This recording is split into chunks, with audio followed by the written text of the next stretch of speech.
Hello and welcome to this video. Today I'm going to customize my second controller.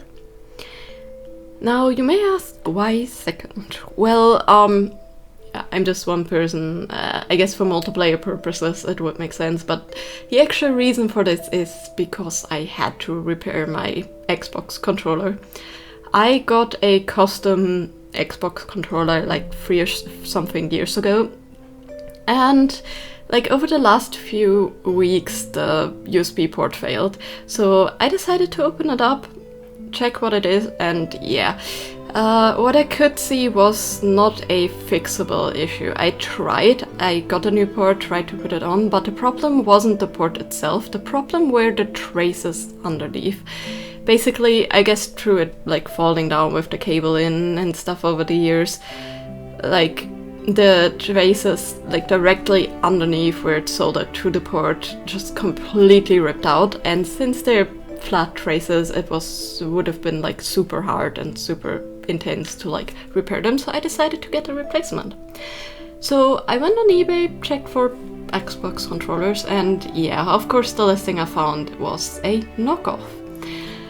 Luckily, these knockoffs are pretty close to the original, so I could still swap out the boards. I did have to swap out the rumble motors because they were absolutely horrendous on the other one. And I'm going to use it for like quite a while until it fails, but afterwards I'm definitely going to try and buy a real Xbox controller again. I don't know how long this will last, but you know, it works really pretty well. Like, it's decently responsive. I didn't feel any like huge difference with it. Honestly, the rumble motors absolutely sucked, so I'm glad I had the other replacements.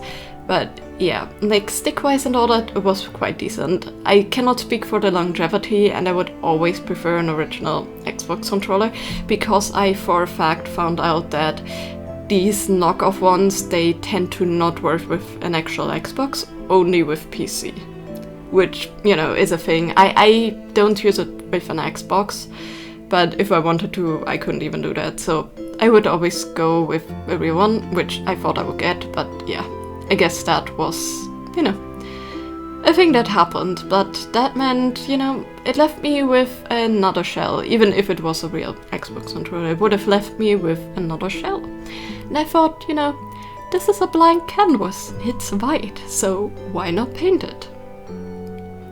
Now this one will still have functional parts. The only thing is, since the USB port doesn't work, like I basically like switched out the entire outside housings, I can still load the battery I have, because these are the wireless versions. I can still load the battery I have in the other controller and just put it in this one and play with it. And that's actually what I did since filming of this video quite a bit, and it worked like a charm. So, you know, I still can use all the innards of it, I just cannot use it to directly charge it. Now, the one thing that this design had, which, you know, I wanted to go with a vibe that is more like Assassin's Creed-esque. I've been playing a lot of Mirage, and like the dark vibes it gives me, of course I could have gone with an eagle, but I felt like ravens are more of my style of birds, you know? Like, I wanted to like get this like dark predatory vibe it has. I do have to say, Assassin's Creed Mirage is definitely a great game so far.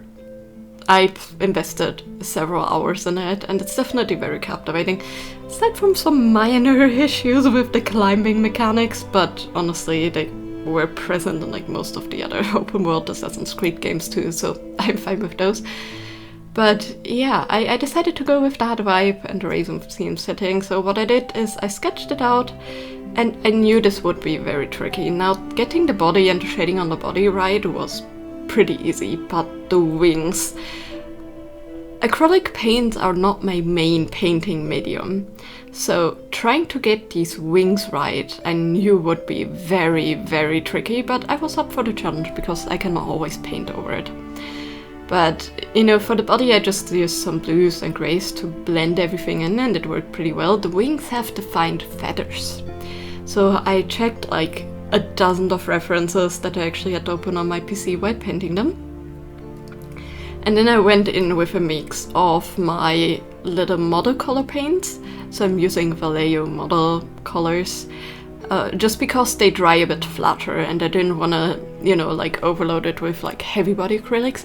And then I went in with my paint pens, the ones I actually know are good, just to, you know, define everything. And yeah, I had a lot of back and forth with these wings. I at some point even like was about to scrap this after like quite a while of painting these, and like decided to maybe just make a sitting raven, you know, and like add something else in the background, but yeah, I decided not to. I pulled through, and as I said, I can always paint over it, but man, this was a struggle. And as you could see, mid-shots there was a background change of the controller, and that is mainly because my camera cut out without giving me an audio clue. The battery was empty. So yeah, basically what I did is I just used some paint, put it on my finger and just smudged it all over to give this like smoky effect. And it actually worked out pretty well. I just needed to be careful because like reactivating the other parts of the paint would like always result in it like completely removing itself. But you know, it's just like loading up my fingers, going over it with this hazy effect, almost like charcoal or like chalk-esque.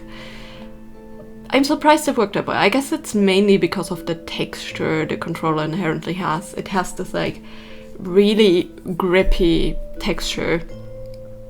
So, you know, it worked out in my favor with this plastic. Which is also why I had the idea in the first place to paint it, by the way, because it had that kind of texture that immediately reminded me of the canvas. So I went in with my paint pens and then I defined the wing shapes a bit more. I tried some stuff before that I actually cut out, because you can hardly even see it on camera anyways. Like before that, like all the feathers were shaded with grey, and I did the same thing with the black over it. In person you could kind of see it a bit, but it was way too faint and way too little definition for my taste, so I decided to go in with these bolder blue and dark blue colors. And you know, it makes sense because the feathers are like, you know, just one row of feather on the lower wings, so if the light shines through you could really see the variation. But yeah, this was a struggle. I cut out about 2 hours of this, of just me struggling to try and get like somewhat of in the right direction. And then in the end I went with this technique, and I think it kind of works out. It still looks a bit odd. Like, you know, with this not being my main medium and having to work on this tiny scale and with all the solds, I think like it was definitely like way harder than I imagined, or I'd hoped to. I still think it looks pretty nice as a raven, but maybe in the future, if I'm like over this design, I may like, you know, just prime it with some spray paint and then just go over it, maybe make a sitting raven in the middle, or like change the design up completely. But honestly, since this is not a original Xbox controller, I'm not too worried about ruining anything. And even so, like I think the white Xbox controllers with like a custom paint job would be really awesome. But yeah, with this thing, just immediately after I knew it was a fake, when I opened it up, it was more than okay for me to like cut out things from the inside to like make things fit and like customize it more. So yeah, basically, as you can see, I went over the feathers, and it wasn't quite ideal yet. I mean, it still like didn't turn out perfect, but like it just didn't quite feel right. It felt like feathers like this are quite defined, but it felt a bit too defined for like a raven being in movement. So the first thing I did was blend out the edges between like the thicker layers of feathers on the upper part of the wings towards the like flying feathers and all that stuff. Same with the tail feathers. And then I went in with some more paint pen. I really wanted a bit more definition. I had like this image in mind of this like more like charcoal-esque painting, or like chalk painting that would be like a bit more defined, maybe with some like sketch lines on top of like highlights that give like more of like a you know, light vibe. And I just didn't get that vibe from this. Like, I think the tail feathers in the end kind of worked out. I went in with like some really washed out black to like try and blend this a bit, because I knew the paint pens would be able to reactivate it, and that kind of helped make it a bit more foggy. It just still wasn't the like kind of highlights I was looking for, so paint pens it was, and I went pretty intense over it again, as you will be able to see by the end results. I think the blue definitely makes it look better, but still something definitely looks off with it. I don't know if it's like mainly because I had to work around like all these obstructions on the surface. Maybe it would have worked out better on like a flat piece of paper than on this, but honestly, I'm still quite happy with the end result. I just still think that it could get a lot of improvement if I tried like more different techniques or something.